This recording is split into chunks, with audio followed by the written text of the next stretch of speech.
Paz de Cristo, hermanos. Toda la honra y toda la gloria sea para el Señor. Yo quiero compartirles, hermanos, que mientras el hermano hacía el llamado antes, desde que empezó el culto, el Señor abrió mis ojos espirituales y me empezó a mostrar. Muchos ángeles traían unas bolas de fuego y se colocaron aquí todo hasta atrás, hicieron todo, formaron el lugar así, todo, sin quedar un lugar, con unas esferas de fuego, un fuego, se podía sentirlo ardiente el fuego y un resplandor.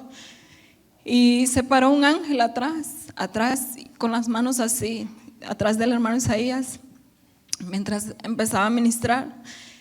Y luego hay un ángel que el Señor ha designado, un ángel multifacético. Yo le testificaba al pastor el miércoles que él hace,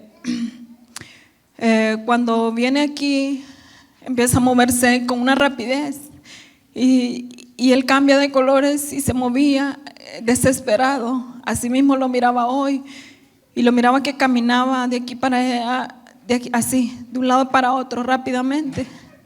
De ahí me llevó para donde el hermano pastor.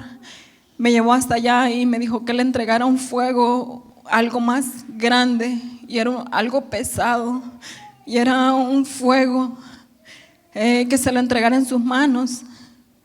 Y luego cuando yo regresé, me decía que mientras me acerqué al hermano, le dije que el Señor tenía una palabra que constante el ángel del Señor la repetía mientras estaba en la administración aquí. Mi corazón de verdad que se estremeció. Empecé a escuchar, hermanos, como el ángel del Señor decía: es que yo no quiero ser parte de ustedes, decía, yo quiero ser todo en ustedes. Y caminaba rápido y caminaba y decía: es que yo no quiero ser parte, decía, yo quiero ser todo en ustedes. Y empecé a ver, hermanos, cómo empezó a moverse ese ángel con ese fuego con más intensidad, ese ángel multifacético, y caminaba rápido mientras los ángeles estaban formados. Luego vino otra línea de ángeles, hermanos, aquí atrás, más atrás donde estaba el ángel que estaba con el hermano Isaías, con las manos extendidas, y también tenía unas flamas de fuego estiradas así, abría sus manos y descendía más, se podía ver, descendía más la presencia del Señor. Y ese ángel clamaba con lágrimas y decía: es que yo no quiero ser parte de ustedes, decía, yo quiero ser todo en ustedes. Y a mí, hermano, a mí profundizó mucho en mi corazón esa palabra, y el ángel del Señor quería que fuera expresada a ustedes.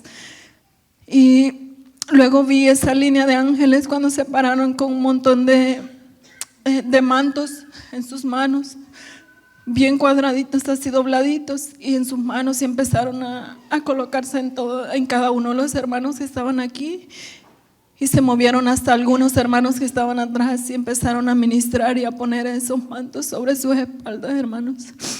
Pero la palabra que el Señor quería que ustedes profundizaran en su corazón, que nosotros profundizáramos, fue que dijo que Él no quería ser parte, Él quería ser todo en nosotros. Y yo de esto lo digo para honra y gloria del Señor.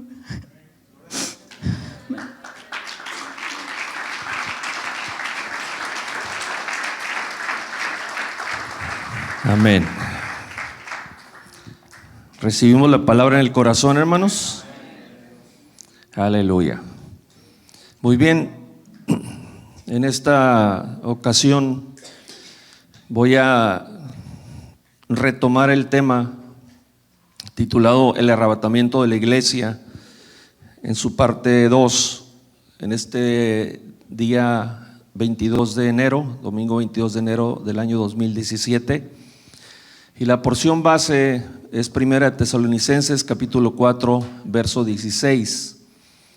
donde el Señor le reveló al apóstol Pablo estas palabras, porque el Señor mismo, con voz de mando, ya expliqué lo que significa esa expresión en la enseñanza pasada, con voz de arcángel, también expliqué lo que significa esa declaración la vez pasada, y con trompeta de Dios, algo que también expliqué, descenderá del cielo y los muertos en Cristo resucitarán primero. Hace no muchos días les dije que este es el último siglo que no pasará sin que el Señor venga por su iglesia.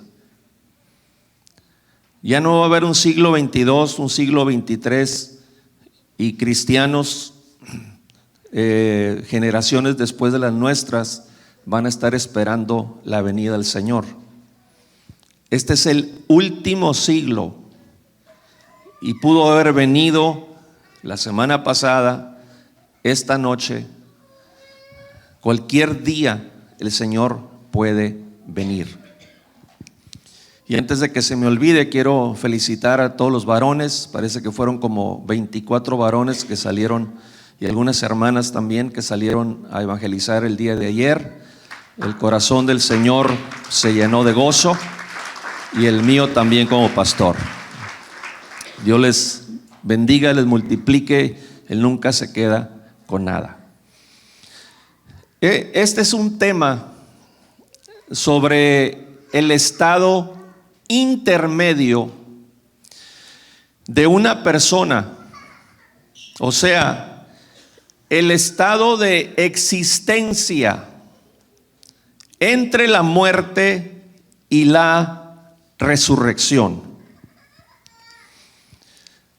Este es un tema sobre el estado intermedio de una persona, o sea, el estado de existencia entre la muerte y la resurrección.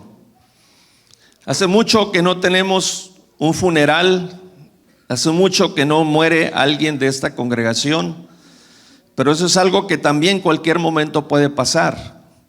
Entonces la pregunta es, ¿cuál sería el estado intermedio de su alma si eso sucediera? De eso estoy hablando en esta mañana. Hay tres estados diferentes en la vida del ser humano, sea creyente o sea incrédulo. El primer estado del ser humano es del nacimiento a la muerte.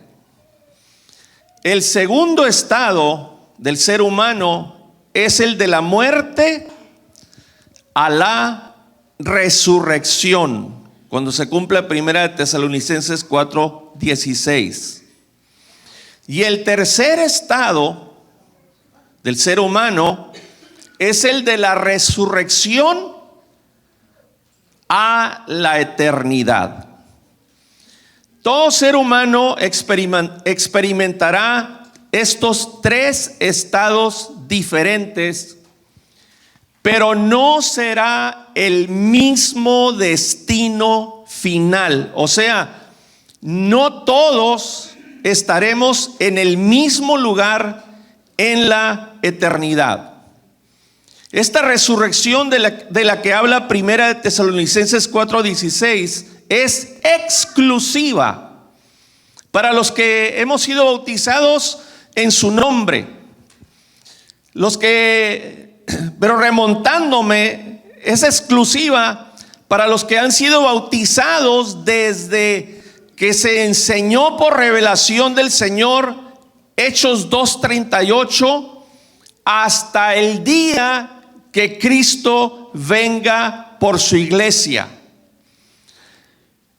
Esta resurrección es para los que hicieron un pacto con Cristo, porque el bautismo en su nombre también es un pacto en su sangre, exactamente igual como cuando se llevó a cabo la celebración de la Santa Cena, y cada que la celebramos, que está pospuesta para el día 5 de febrero para esta iglesia, estamos celebrando, haciendo remembranza del pacto en su sangre que nosotros hemos hecho. Ahora, ¿qué pasó con las personas que han muerto? Los cuerpos han quedado en sepulcros, otros han sido tragados por fieras, otros han quedado en las montañas, otros en los océanos, otros en los desiertos, otros en la nieve, en áreas nevadas. Pero de las almas de los que han quedado en diferentes lugares, Dios ha tomado el control. Y unos han sido llevados al cielo o al paraíso, y otros han sido llevados al infierno. Y en unos minutos más voy a explicar estas cosas para que el que no entiende lo pueda entender mejor. Cuando esto ha sucedido, Dios ha tomado el control de sus almas. Unos han sido llevados al paraíso, pero otros han sido llevados a lo que conocemos por infierno. ¿Por qué al infierno? Sencillamente porque han vivido en rebelión y desobediencia a la palabra que Dios enseña en parte, porque Dios habla de muchas maneras, pero por vivir en rebelión y desobediencia a la palabra de Dios, que Dios enseña en parte por medio de sus pastores alrededor del mundo, para ser obedecida. En 2 de Timoteo capítulo 2 verso 19 dice el Señor a través de Pablo: pero el fundamento de Dios está firme. ¿Cuál fundamento? El fundamento doctrinal, teniendo este sello, teniendo esta garantía. En otras palabras, conoce el Señor a los que son suyos. Amén. ¿Qué significa esto? Que en una congregación, en cada iglesia, no todos lo son. Conoce el Señor a los que son suyos. O sea, no todos son suyos.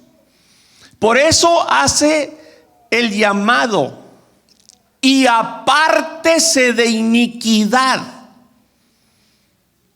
Toda persona que vive en iniquidad, hermanos, está en esa categoría. Conoce el Señor a los que son suyos. Alguien que vive y persiste, insiste en vivir en iniquidad, deja de ser suyo, pero solamente el Señor sabe a partir de qué momento en su vida.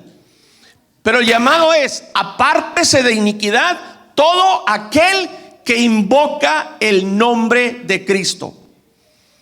La advertencia de Cristo es: apártate de vivir como tú quieres o como a ti te da la gana. Apártate de vivir como si no existiera la ley de mi palabra. Entonces, como muchos han perdido el temor de Dios a través de los siglos, el Señor los sigue amando, pero al momento de la muerte ha tenido que aplicar su justicia. No los deja de amar, pero los ha tenido que enviar al infierno. Ahora, la pregunta es: ¿en dónde está el infierno? Pues está formando parte del Hades o Seol, en el centro de este planeta sobre el cual estamos. El término Hades se usa 10 veces en el Nuevo Testamento. El término Seol, que se refiere al mismo lugar, se hace referencia 64 veces en el Antiguo Testamento. Ahora, como se trata del tema del Hades o Seol, no voy a hablar en esta mañana sobre el pozo, tampoco voy a hablar sobre el Abadón, pero sí les voy a enseñar del Tártaro, del abismo, del infierno, del Gehenna, del seno de Abraham y del paraíso. Voy a tratar de explicarlo de una manera muy sencilla para que todos lo puedan entender, especialmente las personas que nos visitan. El Hades o Seol es como un edificio de varios pisos. ¿Por qué enseño esto? Porque la Biblia habla de las profundidades del Seol. O sea, en plural está hablando de secciones en el Seol. Por eso les digo que el Hades o el Seol es como un edificio de varios pisos. En un piso ahí está el Tártaro. Ahí están de los que habla Judas en el verso 6, refiriéndose a la época del patriarca Noé. Pero ese es otro tema que no voy a explicar. Ahí en Judas verso 6 habla de los ángeles que no guardaron su dignidad, sino que abandonaron su propia morada, y los ha guardado bajo oscuridad en prisiones eternas. O sea, se acabó la libertad para hacer lo que querían, y los ha guardado para el juicio del gran día. El gran día es el día del juicio final.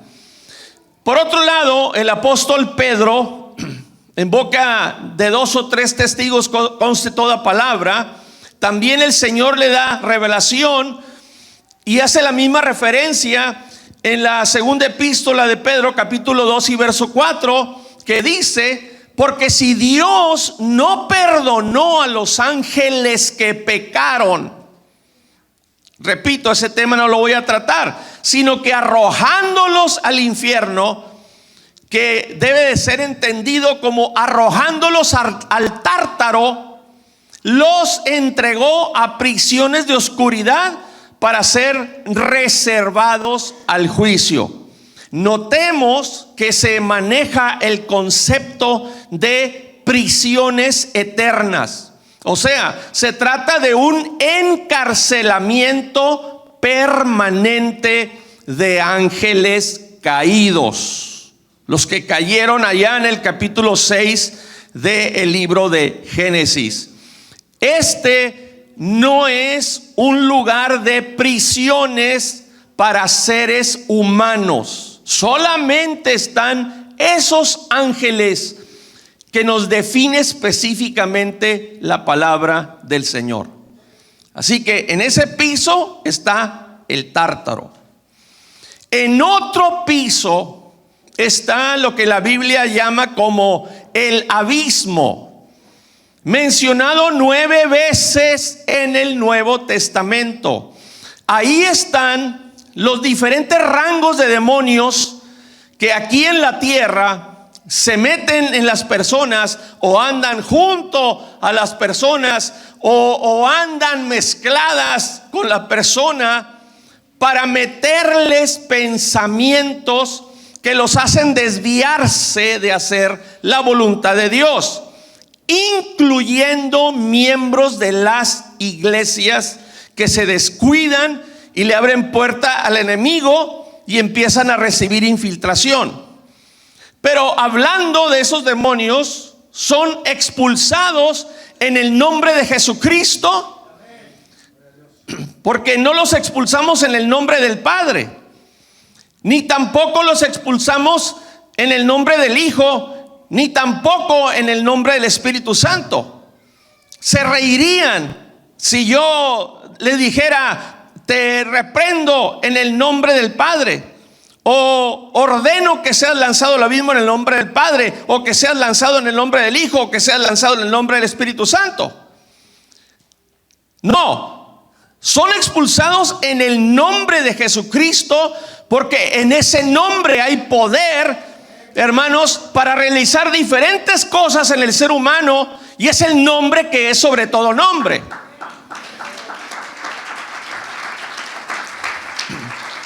y son expulsados por los que tenemos autoridad espiritual delegada de parte de Dios y son lanzados al Hades.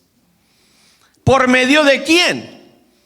Ese trabajo de llevar al abismo a los demonios que nosotros expulsamos de las personas, ese trabajo lo hacen los ángeles guerreros.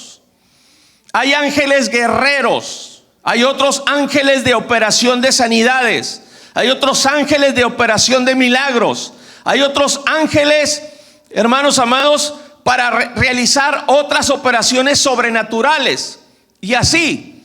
Pero el trabajo de llevar al abismo a los demonios lo hacen los ángeles guerreros de Dios. Lamentablemente es un lugar temporal de donde al tiempo pueden salir. Pero Dios nos ha revelado que podemos decretar en el momento en que estamos ordenando que sean lanzados al abismo. El Señor nos ha revelado que podemos decretar en el nombre de Jesucristo que esos demonios sean cremados. ¿Para qué? Para que jamás vuelvan a salir para causar daño, ni a la gente que está fuera de la iglesia, ni a los hermanos que estamos dentro de la iglesia del Señor. E igual, en el abismo no hay almas de personas, solamente hay demonios expulsados de aquí de la tierra que son llevados al Hades. En otro piso del Hades está el infierno. Es la palabra más común, más conocida entre el mundo hispano, entre el mundo anglo. La palabra infierno se origina del latín infernum y significa lo que está debajo de la tierra. Es la palabra más conocida, pero la palabra de uso en el original griego es Gehenna. El origen de esta palabra es la combinación de dos palabras hebreas. La palabra Hei y la palabra Hinnom, que significa el valle de Hinnom. ¿Por qué? Porque se trataba de un valle fuera del muro de Jerusalén, al oeste del muro que corría hacia el sur, y allá al final del sur, hermanos, donde se juntaba el valle de Cedrón, ahí los reyes malvados quemaban seres humanos en sacrificio.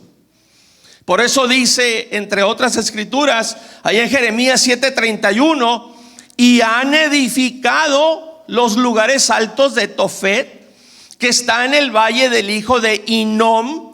Atención en esto, para quemar al fuego a sus hijos y a sus hijas, cosa que yo no les mandé, ni subió en mi corazón, dijo el Señor al pueblo a través de Jeremías, profeta Jeremías. Así que el concepto de quemar seres humanos en el Antiguo Testamento se traslada al Nuevo Testamento bajo la palabra Gehenna, y Gehenna se refiere al mundo invisible en el centro de la tierra, se refiere al lugar de castigo eterno, y son varias formas en que las personas que están ahí lamentablemente están sufriendo y que sufrirán las personas que serán llevadas ahí, sea gente que vive entre la sociedad o miembros de las iglesias a la hora de morir. En el Gehenna, hermanos, como una forma de terrible sufrimiento, Cristo nos da revelación allá en Marcos capítulo 9 y verso 43, al decir: Si tu mano te fuera ocasión de caer, córtala, porque mejor te es entrar en la vida manco que teniendo dos manos ir al infierno. Aquí le estaba hablando a los ladrones específicamente. Fíjense lo que dice el Señor, que teniendo dos manos ir al infierno. ¿Qué hay en el infierno? Al fuego que no puede ser apagado. ¿Por qué? Porque Él lo encendió. Y lo que Él enciende, nadie lo puede apagar. Cuando Él abre, nadie puede cerrar. Cuando Él cierra, nadie puede abrir. En este caso, cuando Él enciende, nadie lo puede apagar. Cuando se cumpla 1 Tesalonicenses 4:16, los muertos en Cristo resucitarán primero. Los muertos en Cristo. Nadie que esté en el infierno o Gehenna será resucitado cuando se cumpla esa profecía. La gente que está en el infierno todavía seguirán ahí, más arriba o más de 1000 años todavía, hasta que sean sacados por medio de los ángeles. Es otro de su trabajo, para comparecer ante Cristo, para ser juzgados en el juicio final. Ahora, ¿en dónde, voy a usar el término, estaban los que serán resucitados? En otro piso del edificio del Hades o Seol. El edificio es el Hades o Seol. Así que, ¿en dónde estaban los que serán resucitados? En otro piso del edificio del Hades o Seol. Estaban en el seno de Abraham. Cristo habló de este lugar en Lucas 16, versos 22 y 23. Dice ahí la escritura: aconteció que murió el mendigo. No se acentúa la E. Murió el mendigo y fue llevado por los ángeles, parte del trabajo de otros ángeles, al seno de Abraham, allá al edificio del Hades o Seol. Y murió también el rico y fue sepultado. El cuerpo fue sepultado y el alma fue llevado al Hades. Y en el Hades alzó sus ojos. O sea, no fue llevado al seno de Abraham. En el Hades alzó sus ojos estando en tormentos. Y cuando habla de tormentos se refiere a diferentes cosas que al final voy a explicar. Y vio de lejos a Abraham y a Lázaro en su seno. El seno de Abraham no era para pecadores no arrepentidos, así como el hombre rico. Tenía muchas cosas que cambiar en su vida y no lo hacía, ni le interesaba hacerlo. En este tiempo en que Cristo habló, hermanos, de él, el seno de Abraham estaba a un lado del infierno, en el centro de la tierra. Seno de Abraham es una figura de lenguaje que se refiere a un huésped en una fiesta, recostado en el pecho de su anfitrión, igual como pasó en el Evangelio de Juan, que se ve a Juan recostado sobre el pecho de Jesús en la cena de la Pascua. ¿Simbolizando qué? Simbolizaba descanso, dicha, paz, después de la muerte. Lázaro sufrió mientras vivió aquí en la tierra. Vivió en extrema pobreza. Estaba a la puerta a ver si aunque sea le llevaban migajas. Pero al morir fue recompensado, porque su corazón estaba totalmente diferente al corazón del rico. Al morir fue recompensado, llevado al seno de Abraham, y el rico fue llevado al infierno. Pero no porque era rico.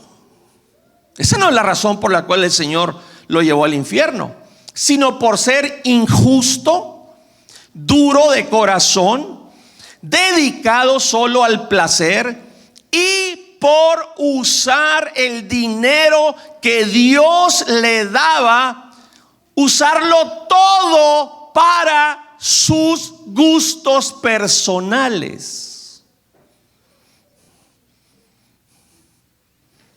¿Escucharon eso? En ese mismo piso del Hades, dentro del seno de Abraham, estaba el paraíso. De origen hebreo, la palabra paraíso, que significa jardín de amparo, jardín de protección. En griego se explica como lugar de felicidad, el paraíso. Lucas 23:43 es el pasaje donde Jesús le dijo a uno de los dos hombres que estaban muriendo en una cruz junto a él, pero que se arrepintió. Le dice el Señor, porque en su arrepentimiento le dice que se acordara de él. Y le dice: de cierto te digo que hoy estarás conmigo en el paraíso. Ahora, en Mateo 12:40, durante su ministerio, Jesús profetizó que bajaría al centro de la tierra, y hasta la muerte de Jesús, el paraíso estuvo en el seno de Abraham. Hasta la muerte de Jesús, ahí estaba el paraíso, en el seno de Abraham. Pero ya cuando Pablo enseña a los corintios, en 2 de Corintios 12:2, dice que él, Pablo, fue arrebatado. ¿Hasta dónde? Hasta el tercer cielo. Y luego en 2 de Corintios 12:4 dice que fue arrebatado al paraíso. Eso significa que el paraíso fue trasladado del centro de la tierra hasta el tercer cielo, y eso lo hizo el Señor, que significa aquel que tiene el control sobre lo humano y lo divino. Alabado sea su nombre.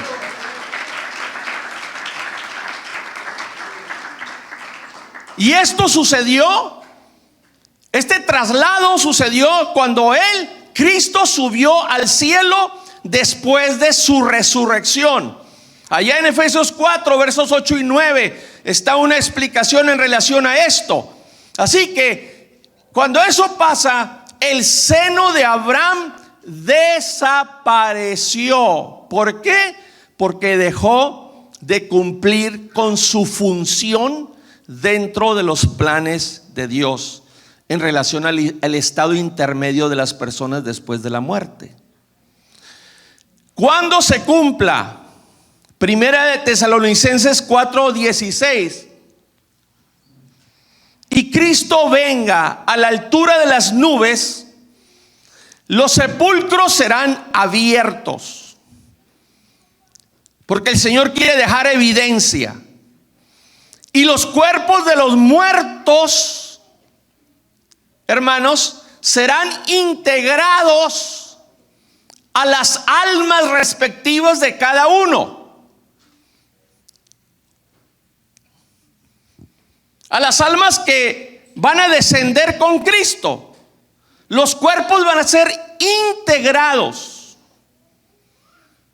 A las almas que vengan con el Señor del paraíso, el Señor va a integrar los cuerpos. Las almas que vienen con el Señor desde el tercer cielo para regresar al tercer cielo. Pastor, pero ¿cómo le va a hacer el Señor con los que se fueron comidos por bestias, o los que quedaron en el mar, o los que quedaron en el desierto? No se preocupe, eso no es problema para Dios. Para Dios no hay nada imposible. Ahora, ¿por qué va a integrar los cuerpos a las almas? ¿Por qué? Porque todos los que hemos hecho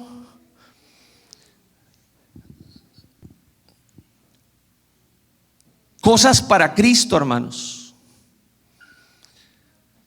todo lo que hemos hecho para Cristo, lo hemos hecho precisamente con las limitaciones de nuestro cuerpo, a base de esfuerzo y de mucho sacrificio.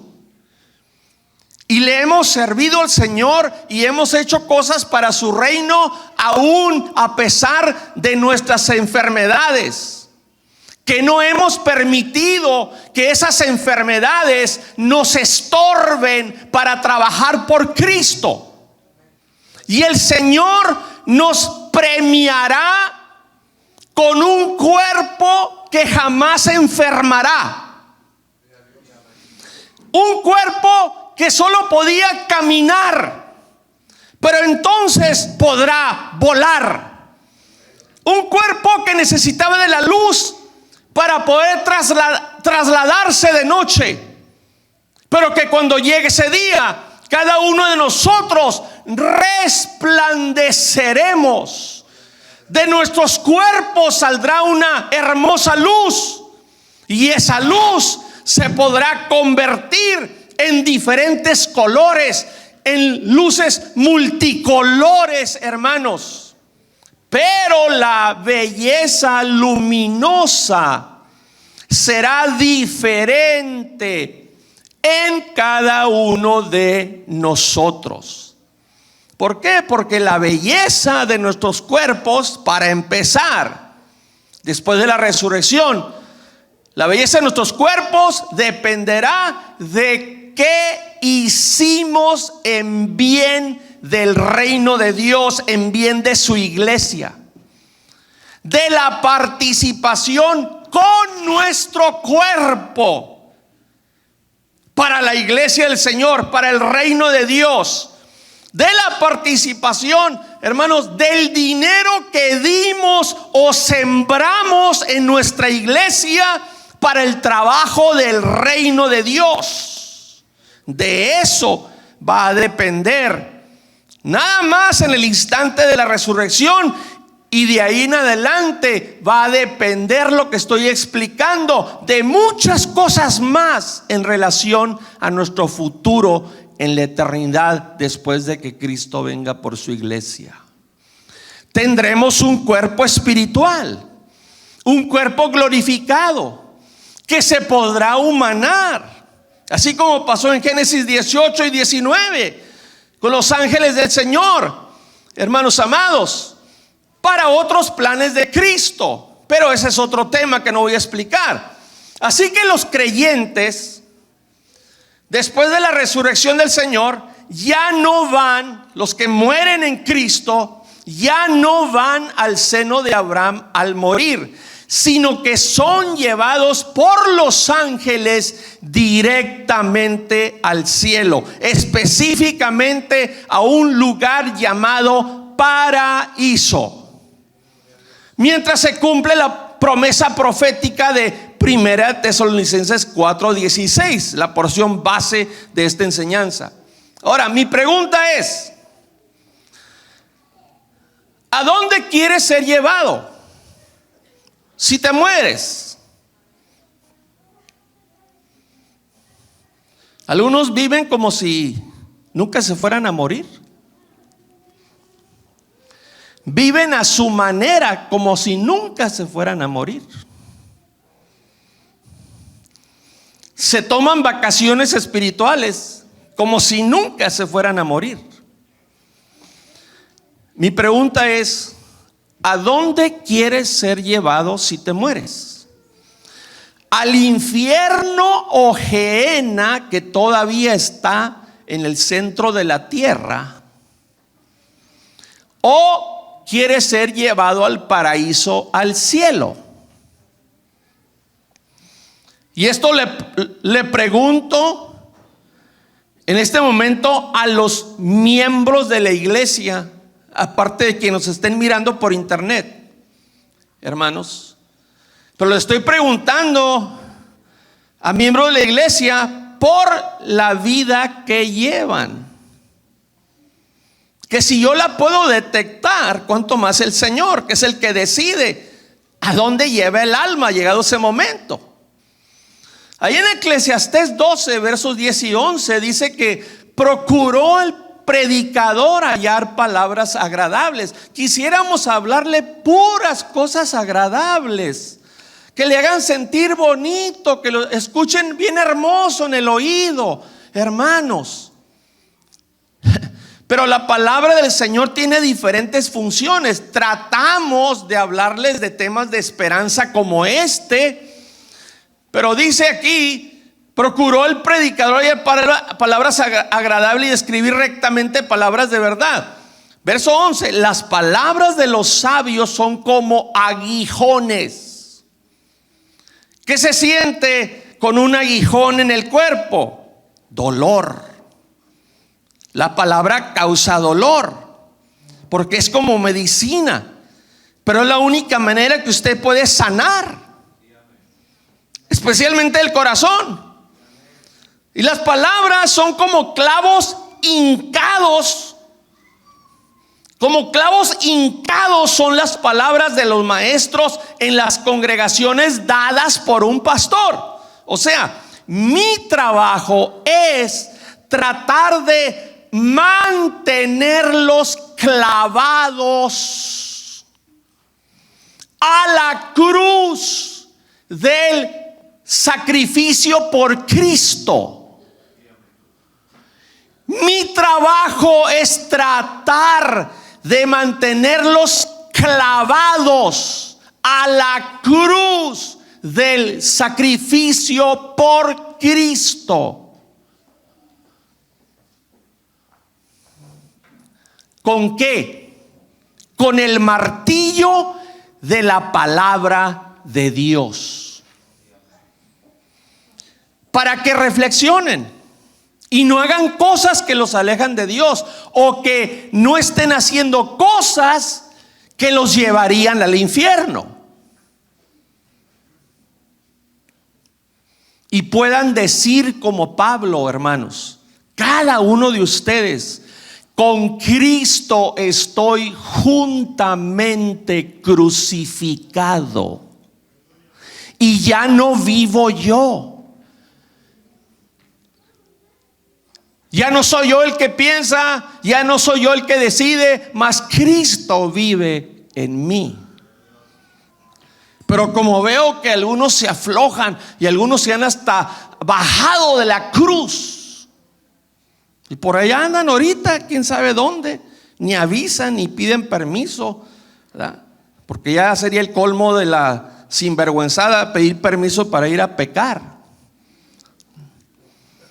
¿Ustedes creen que Cristo forma parte total de la vida de los que andan descarriados, enfriados, despreciando el sacrificio del Señor y todas las bendiciones, desde la bendición de que les permite que abran los ojos y que respiren el aire que Él creó, y que les da las fuerzas para trabajar y el dinero para sustentarse y sustentar la familia, y así le pagan?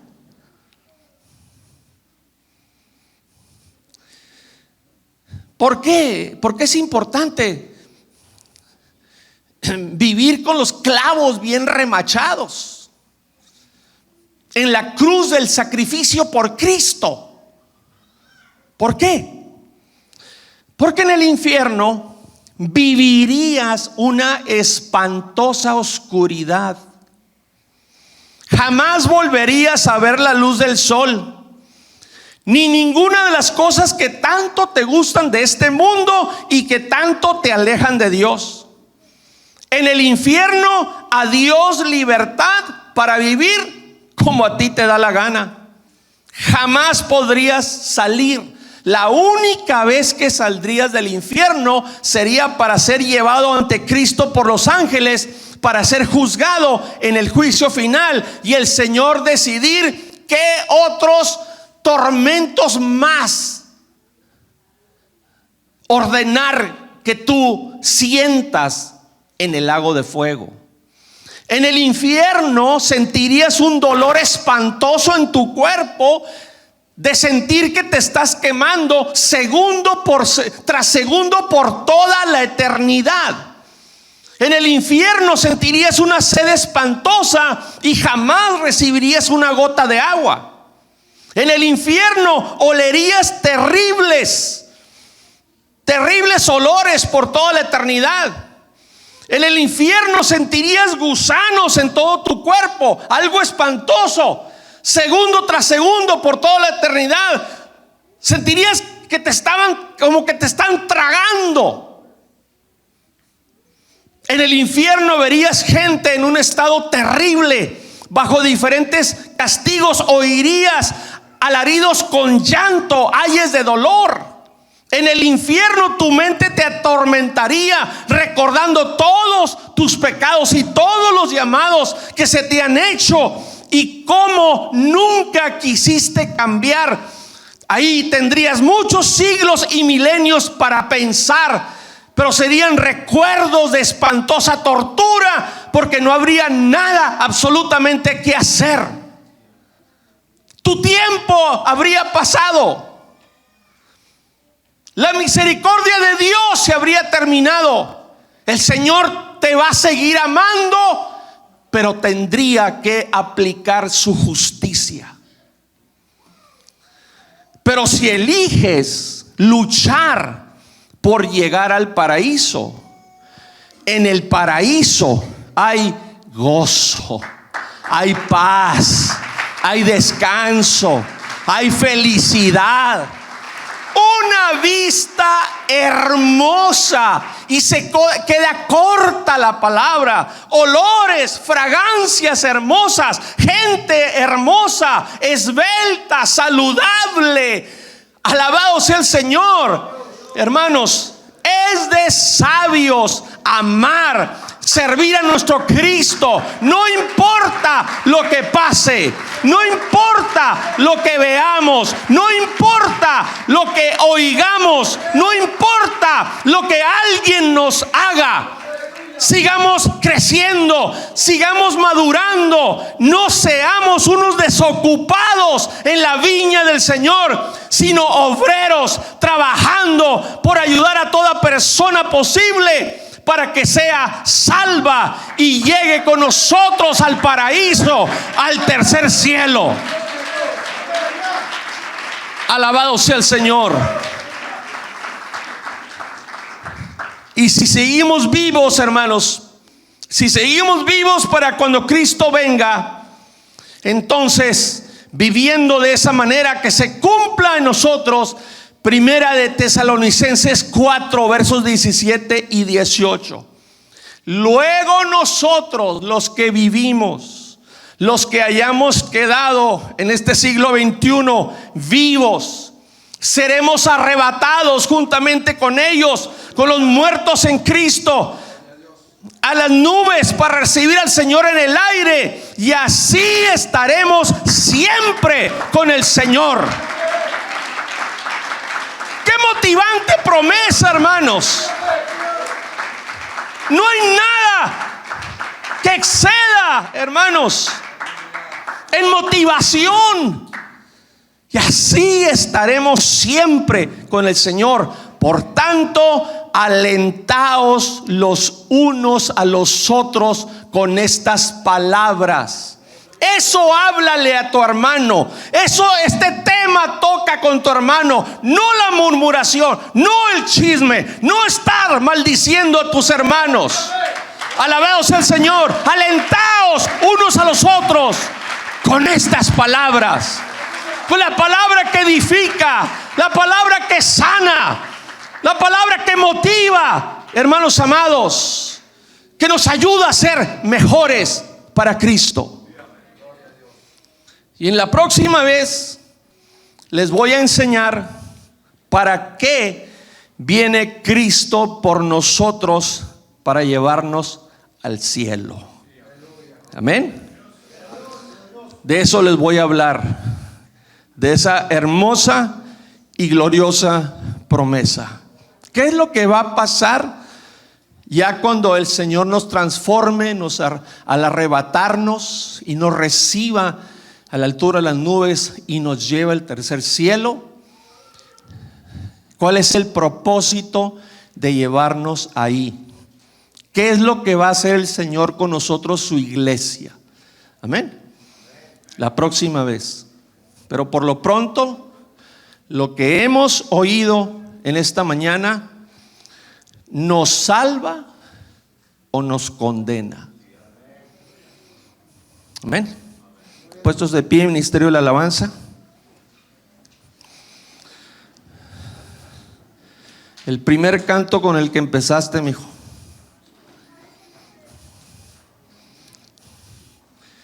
Y le sigues con el segundo que continuaste.